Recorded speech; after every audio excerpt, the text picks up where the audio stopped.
ശ്ലോകം 53. തസ്മാൻ മുഞ്ച മഹാഭാഗ ഗുരോ പത്നി മനോരമാം കലഹസ്ത്വനിമിത്തോദ്യ സുരാണാം ന ഭവേദ്യദാ. തസ്മാത് മുഞ്ച മഹാഭാഗ ഗുരോഹോ പത്നീം മനോരമാം കലഹഃ ത്വത് നിമിത്തഃ അദ്യ സുരാണാം ന ഭവേദ്യദാ. அதனால நல்லவராயிருக்கிற சந்திரா,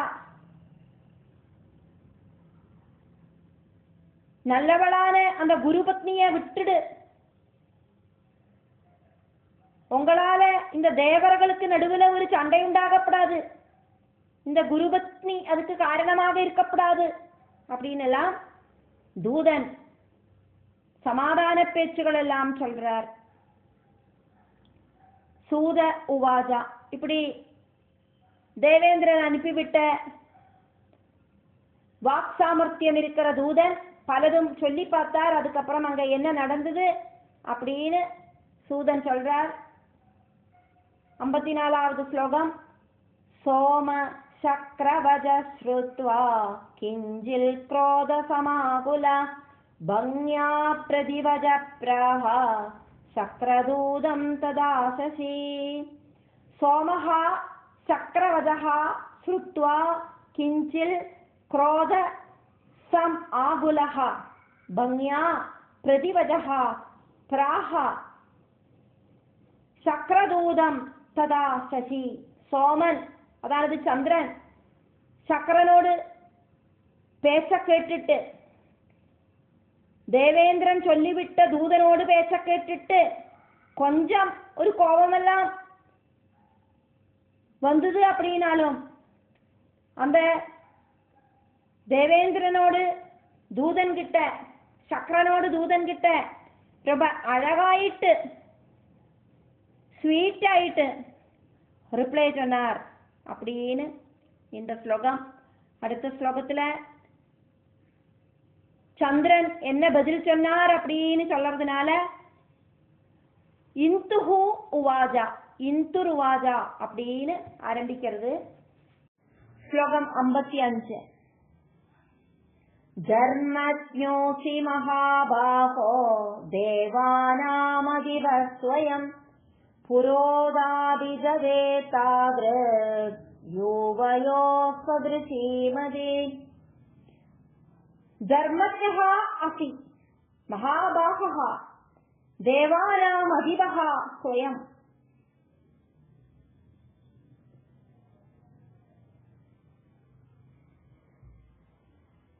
புரோதாபிஜதே தாத்ருக் வ்யூமயோஹோ சத்ருஷீமதிஹி.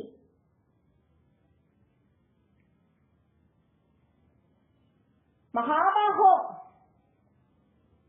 தர்மம் அப்படிங்கிற ஞானம் இருக்கிறவராக்கும் நீங்கள், தர்மஜனாக்கும். அதே மாதிரியே தேவர்களோடெல்லாம் அதிபனாக்கும் நீங்கள் தேவேந்திரா. பிரம்மாவும் உங்களுக்கு ஈக்குவலா இருக்கிறவராக்கும். பிரம்மாவும் நீங்களும் புத்தியிலையும் ஒரே மாதிரி நல்லா பிரைட்டா இருக்கிறவாளாக்கும். நல்ல நல்ல புத்தி இருக்கிறவரே அப்படின்னு தேவேந்திரனை கூப்பிடுறார் சந்திரன். தூதனாக்குமே இங்க வந்து சொன்னது. அப்போ சந்திரன் தூதன் கிட்ட தேவேந்திரனை புகழ்ச்சி சொல்றார். தேவேந்திரன் கிட்ட சொல்ற விஷயங்களை தூதன் கிட்ட சொல்ற தூதன் அதேபடி அதே வார்த்தைகளை தேவேந்திரன் கிட்ட போய் சொல்லணும். அதாக்கும் ஒரு தூது போறது. அப்படின்னா இப்ப தேவேந்திரன் என்ன சொல்லி விட்டாரோ அதை அப்படியே வந்து சந்திரன் கிட்ட சொன்ன மாதிரி அதே தூதன் சந்திரன் சொல்ற விஷயங்களை எல்லாம் அப்படியே போய் தேவேந்திரன் கிட்டையும் சொல்லணும். அதனால தேவேந்திரன் கிட்ட பேசுறதுக்கு பதிலா தூதன் கிட்ட பேசுறாள். அப்போ தேவேந்திரன் கிட்ட சொல்ற மாதிரியே டைரக்டா பேசுற மாதிரி பேசவாக்கம் செய்றார் இந்த சந்திரன். 56வது ஸ்லோகம். பரோபதேசே குசலா பவந்தி பகவோ ஜனா துர்லபஸ்து ஸ்வயம் கர்த்தா பிராப்தே கர்மிணி சர்வதா. நிறைய ஆளுகள் ஊருக்கு உபதேசம் பண்ணுவா, அடுத்த வாளுக்கு உபதேசம் பண்றதுல பகு கேமம். ஆனா தனக்குன்னு ஒரு பிரச்சனை வந்தானா அதுக்கு ஒரு டிசிஷன் எடுக்கிறதுக்கு தயக்கவும் உண்டாகும். தர்மசாஸ்திரம் எழுதியிருக்கிறது ப்ரஹஸ்பதியாக்கும். அதனாலேயாக்கும் பார்ஹஸ்பத்தியம் அப்படின்னு அந்த தர்மசாஸ்திரத்துக்கு பேரு. அந்த ப்ரஹஸ்பதி எழுதின பார்ஹஸ்பத்தியத்தை பேஸ் பண்ணிண்டு எழுதியிருக்கிற சாஸ்திரமாக்கும் மனுஷா ஸ்வீகரிக்கிறா. மனுஷாலோடு அந்த தர்மத்தை தேவனாயிருக்கிற சந்திரன் தனக்கு சாதகமாக்கிட்டு எடுத்துக்கிறதாக்கும் இங்க பார்த்துட்டு இருக்கோம். பார்ஹஸ்பத்ய பிரணீதம் ச சாஸ்திரம் கிருஹ்ணந்தி மானவா கோ விரோதோத்ர தேவேஷ காமயானாம் பஜன் ஸ்திரியம். தர்மத்தை அடிஸ்தானமாக்கிட்டு பேஸ் பண்ணிட்டு உண்டாக்கின சாஸ்திரமாக்கும் மனுஷா ஸ்வீகரிக்கிறா. அதாக்கும் பார்ஹஸ்பத்ய பிரணீதம் சாஸ்திரம் கிருஹ்ணந்தி மானவா அப்படின்னு சொன்னது. பார்ஹஸ்பத்தியத்தை அடிஸ்தானமாக்கிட்டு தர்மத்தை அடிஸ்தானமாக்கிட்டு உண்டாக்கி இருக்கிற சாஸ்திரத்தையாக்கும் மனுஷா ஸ்வீகரிக்கிறா. ஆசைப்படுற ஒரு பெண்மணிய ஸ்வீகரிக்கிறதுல அப்படி பார்த்தானாக்கா என்னவாக்கும் ஒரு தவறு அப்படின்னு கேட்கிறார் சந்திரன். 57வது ஸ்லோகம் பார்த்துட்டு இருக்கோம். தன் பக்கத்துல இருக்கிற நியாயங்களை எடுத்து சொல்லிண்டு பல சாஸ்திரங்களையும் இங்க எடுத்து சொல்லிண்டு சந்திரன் தாரை தன்னோடு கூட இருக்கிறதுல என்ன தவறு அப்படின்னு கேட்டு இருக்கார். 58வது ஸ்லோகம் ஸ்வகீயம் பலினாம் சர்வம் துர்பலானாம் ந கிஞ்சன சீயாஜ பரகீயாஜ பிரமோயம் மந்த சேதசாம். பலம் இருக்கிறவாளுக்கு எல்லாம் அவளோடதாக்கும், அவளோடது அல்லாத விஷயம் எல்லாம் அவளோடதாக்கி மாற்றுறதுக்கு அவளுக்கு அந்த பலத்தால சாதிக்கும். துர்பலர்களுக்கு அது சாத்தியமில்லை. அவளுக்குன்னு சொந்தமாயிட்டு அவளுக்கு ஒன்ன பிடிச்சு வச்சுக்கிறதுக்கு முடியாது. இந்த புத்தி கம்மியா இருக்கிறவாளுக்கும் என்னோடது அடுத்தவாளோடது அப்படின்னு பிரமிச்சுன்னு இருக்கா. எனக்கு சக்தி ஜாஸ்தியானதுனால இந்த தாரைய நான் விட்டு கொடுக்க மாட்டேன் அப்படின்னாக்கும் இந்த பேச்சோட அர்த்தம். 59வது ஸ்லோகம் தாராமய்யனுரக்தாத யதா நது ததா குரௌ அனுரக்தா கதம் தியாஜ்யா தர்மதோ நியாயதஸ்ததா. தாரை என்கிட்ட எப்படியாக்குமோ பிரியமா இருக்கா, அதே மாதிரியே இந்த தாரைக்கு ப்ரஹஸ்பதி அப்படிங்கிற கணவர்கிட்ட ஒரு பிரியமொன்னும் இல்லை. என்கிட்ட பிரியமா இருக்கிறவள தர்ம நீதிக்கு தகுந்த மாதிரி நியாயத்துக்கு தகுந்த மாதிரி எப்படியாக்கும் நான் உபேட்சிப்பேன் அப்படின்னாக்கும் இங்க சந்திரன் கேள்வி கேட்கிறார். இந்த தாரைக்கு தன்னோட கணவரான ப்ரஹஸ்பதி பிரியம் இருந்ததுன்னா நீங்கள் சொல்றது கரெக்ட். இந்த தாரைக்கு அப்படி ஒரு எண்ணம் ஒன்றும் இல்லை, என்னே ஆக்கும் பிரியம். அப்படி இருக்கிறத என்ன நம்பி வந்திருக்கிற தாரைய நான் எப்படி உபேட்சிப்பேன். ஸ்லோகம் 60 கிருஹாரம்பஸ்து ரக்தாயாம் விரக்தாயாம் கதம் பவேத் விரக்தேயம் யதா ஜாதா சகமேனுஜ காமினே.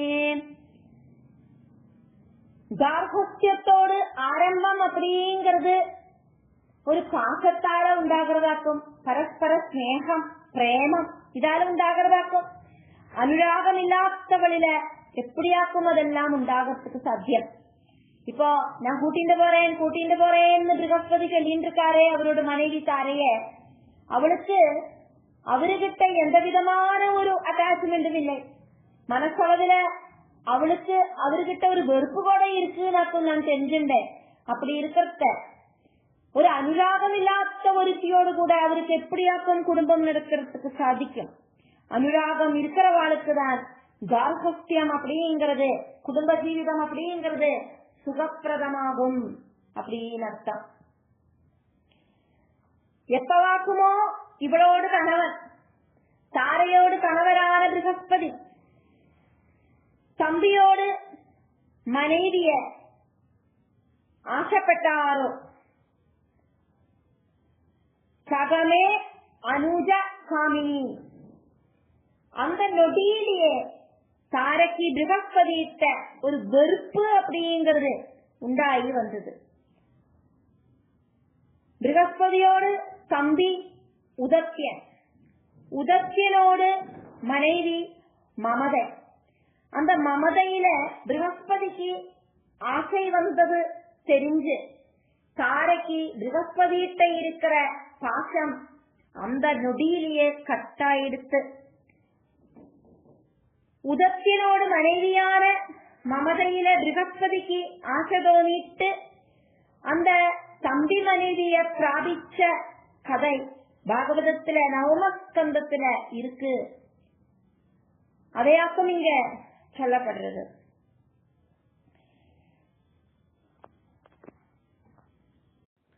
தவறு பண்ணாதவாள் ஆயிட்டு ஆரும் இல்லை.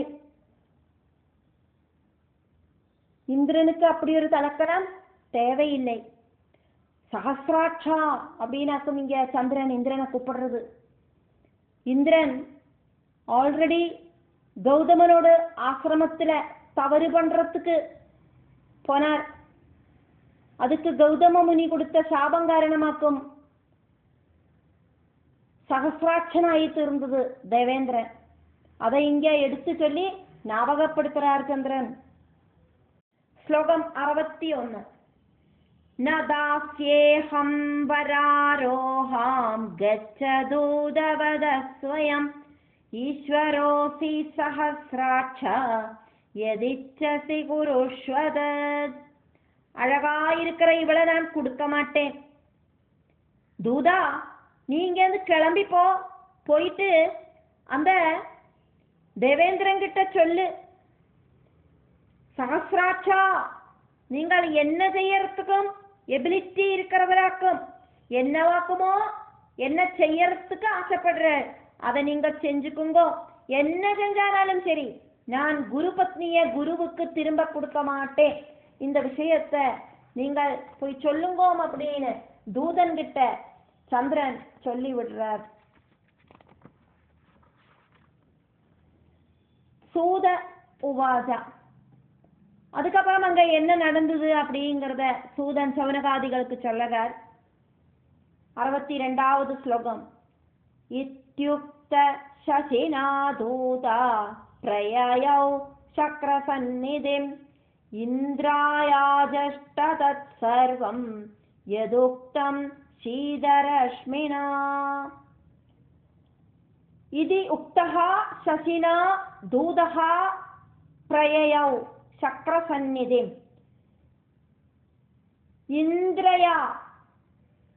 இந்திராய ஆஜஷ்ட தத் சர்வம் யது உக்தம் சீதரஷ்மினா. இப்படி இந்திரன் கிட்ட தூது வந்த அந்த தூதன் கிட்ட சந்திரன் சொல்லிவிட்ட விஷயங்களை தூதன் தேவேந்திரன் சந்நிதியில போய் சொன்னார். தூதன் தேவேந்திரனோடு சந்நிதியில போயிட்டு சந்திரன் என்னெல்லாமாக்குமோ சொல்லிவிட்டார். அதெல்லாம் அப்படியே சொல்லி தெரிவிப்பிச்சார். 63வது ஸ்லோகம். துராஷாடவி தத் ஸ்ருத்வா க்ரோதயுக்தோ பபூவஹ சேனோத்யோகம் ததா சக்ரே சாஹாயார்த்தம் குரோர் விபு. விபுவா இருக்கிற தேவேந்திரன் அதை கேட்டு கோபம் வந்தது தேவேந்திரனுக்கு. குருவை ஹெல்ப் பண்றதுக்காக சைன்யங்களை வரவழைச்சான் தேவேந்திரன். இனி நல்ல நல்ல விதமா பேச்சுவார்த்தை செஞ்சுட்டொன்னும் இனி யூஸ் இல்லை. குரு போய் 2-3 தடவை போய் கேட்டாச்சு. அதுக்கப்புறமா போன உள்ளேயே விடலை. இப்போ நான் தூது அனுப்பியாச்சு, இதுக்கும் அவன் அகங்காரத்தோடு கூடிட்டு பதில் பேசுறான். இவங்கிட்ட இனி நியாயம் பார்த்துட்டு காரியமில்லை, இவங்கிட்ட யுத்தம் தான் பண்ணி குருவோட பத்னியை மீட்டெடுக்கணும் அப்படின்னு சொல்லிட்டு சைன்யங்களை ரெடி பண்றதுக்கு ஆரம்பிச்சார். 64வது ஸ்லோகம். சுக்ரஸ்து விக்கிரகம் ஸ்ருத்வா குருத்வேஷாத் ததோ யயௌ மா ததஸ்வேதிதம் வாக்கியம் உவாஜ சசினம் பிரதே. அசுரகுருவா இருக்கிற சுக்கராச்சாரியராகட்டும் யுத்தம் உண்டாக போறது அப்படின்னு கேட்டுட்டு சந்திரன் கிட்ட போனார். என்ன வாக்கம் விஷயம் அப்படின்னு தெரியணுமே.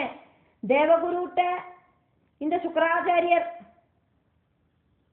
தேவகுரு ப்ரஹஸ்பதிட்ட அசுரகுருவான சுக்கராச்சாரியருக்கு ஆல்ரெடி பலவிதமான வித்வேஷமும் இருந்தது. அதனால குரு பத்னிய திரும்ப கொடுக்காதே சந்திரா அப்படின்னு சொல்றதுக்காகவே அந்த சந்திரனை உபதேசிக்கிறதுக்காகவே அங்க போனார். இனி என்னதான் யுத்தம் நடந்தாலும் சரி, ஆறு என்ன வேணா பேசிக்கிட்டும், அந்த தாரைய ப்ரஹஸ்பதியோடு மனைவிய நீ திரும்ப கொடுக்காதே சந்திரா அப்படின்னு உபதேசிச்சார்.